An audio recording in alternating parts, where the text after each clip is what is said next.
Hey everyone, thanks so much for joining my series on how buyers buy, just so we can help sellers sell more.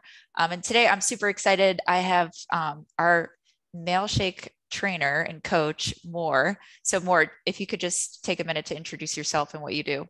Sure. Well, you already know my name. I'm the founder of FTTC from Demo to Close, which is a sales training slash advisory program company for B2B SaaS companies. So I work with account executives and founders and how to improve their demos and their increased revenue. Awesome. Yeah. And so the cool thing about Moore and having this conversation is he's with sales reps all day and Yeah. training them, talking with them. And he's also been in sales himself, but he's now a business owner. So he definitely has people reaching out to him, I'd assume, right, Moore? Yeah. Founders and sales reps, mixture of both. Awesome. Cool. So yeah, just to kind of get to the heart of it and why we're here today, my next question is what's your biggest pet peeve, from salespeople or something that you wish they could do better? Yeah. So I actually thought about this before you asked me this question and I wrote it down. So for starters, this one really gets me. Um, when I get a connect request on LinkedIn and forget like the pitch, like off the bat, they're actually not pitching. They're beating around the bush like, hey, how are you? How's it going? They're maybe giving me a compliment and like I can almost like smell the pitch coming. And I hate it. Just do the pitch. And if you do the pitch, make sure it's relevant. So that's the first thing. So it's like beating around the bush on LinkedIn. Mhm. The second one is when I do get a cold email, there's absolutely zero relevance at all. And I don't know if it's a bot that's being sent out or it's a person actually sending it out. So what I actually do is um, I spend about once a week reading my spam folder.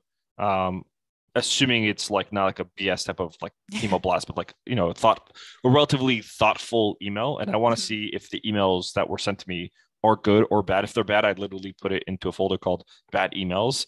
And I'm Mhm. probably gonna do something with it. And the ones that I've like sort of leaned in and paid attention to read more, I'm like, hold on, wait a minute, this was spam. What made me want to lean in to that email? And so I pay attention to like usually the first line. So zero relevance in emails. And then on demos, one of my pet peeves is when like the rep the rep knows a lot about the software more than the prospect knows about the software. And so the rep speaks through the demo fast and doesn't like sort of break in between. And so it doesn't give the prospect or the buyer enough time to just process and crystallize what the rep said. And they're just moving on. And for me, it's frustrating because I like to sort of like let it sink in, think about my thoughts, take notes, and then follow up with the question. So sort of like just, I don't want to say feature dumping, but like long monologues and just moving on to the next without taking breaks. Yeah, yeah, definitely. And like not getting those pulse checks, which trust me, when I first started doing demos, I was who you were describing, where I would just go, go, go. Yeah. And then like switching it up, it actually changes the game. And like, since you are a trainer, I'm going to put you on the spot. What are some Mm. good questions where you could, have someone pause during it and get some feedback from them instead of a long monologue? Yeah.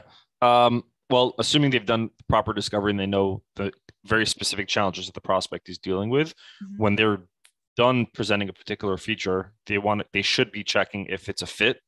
And if it is a fit, then they're one step closer to the close. And if it's not a fit, they have to figure it out. So a fit related question can be like, hey, you had mentioned that you're dealing with XYZ problem.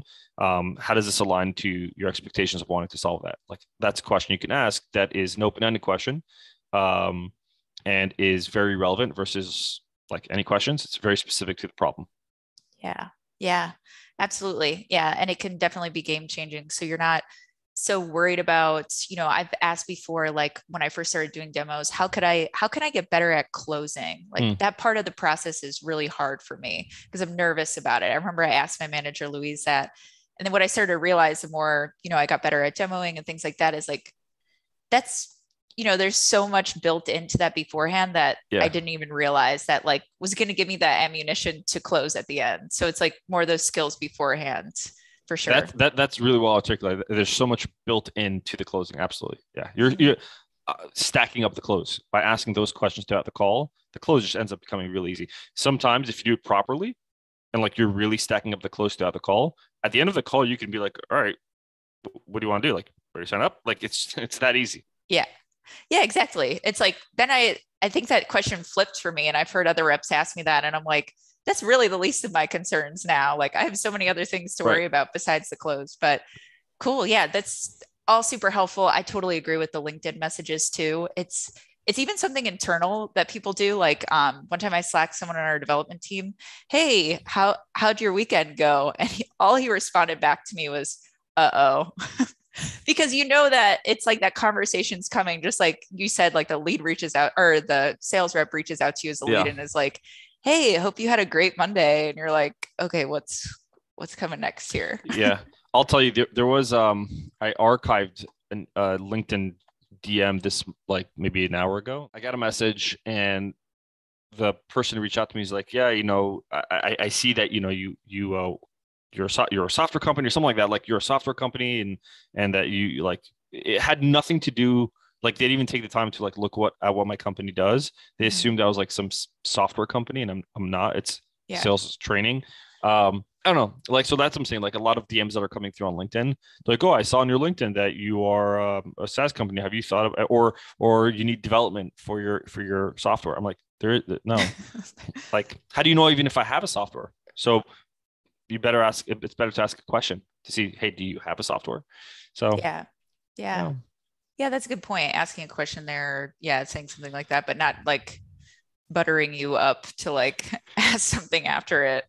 yeah. You actually. I think a really good, and I think maybe we're veering off here, but like I find if you're doing cold prospecting or cold email, what you want to do is you want to qualify the prospect because if you're going straight into the pitch, how do you even know if they're a fit for you, you're a fit for them? So might as well ask them like, is this relevant?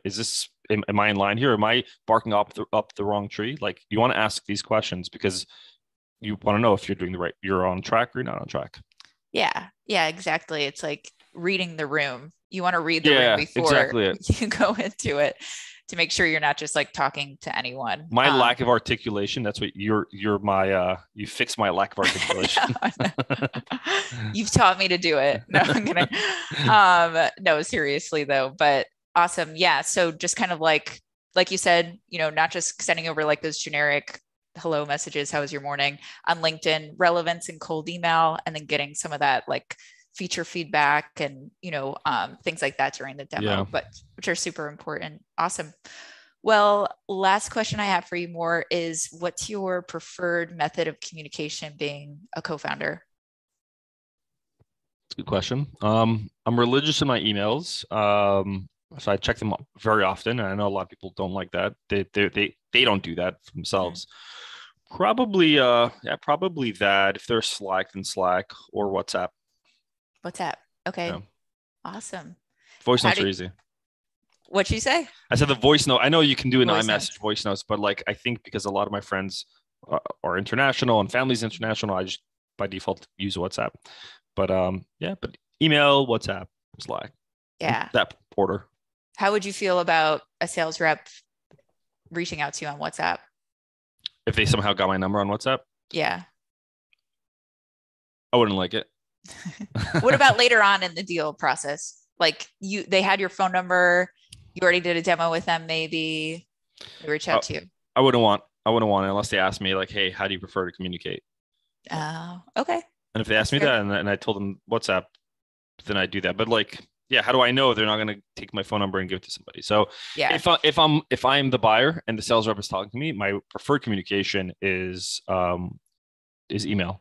Email. My Okay. least preferred communication, like I definitely want to steer away from it, like crazy, is LinkedIn. I hate the LinkedIn DMs, the messages. The UI is Mm, horrendous. It's hard to yeah. manage. I know there's a company called Lead Delta that helps with that, but Still, I agree. I definitely agree. It's hard to keep track of people in LinkedIn. So if someone's reaching out to me there, I like using it a lot, but try to figure out a good way to reach out to me. Otherwise, I might ignore it. mhm. Um, but cool. Yeah, don't reach out to More on WhatsApp if you're a sales rep right now. But cool, More. Thanks so much for talking with me today and giving For some sure. insight, especially from you who trains a bunch of sales reps and has been in sales yourself and now getting sold to. So thanks so Yeah. much, More. Thanks. All right. Have a good one, everyone. Bye.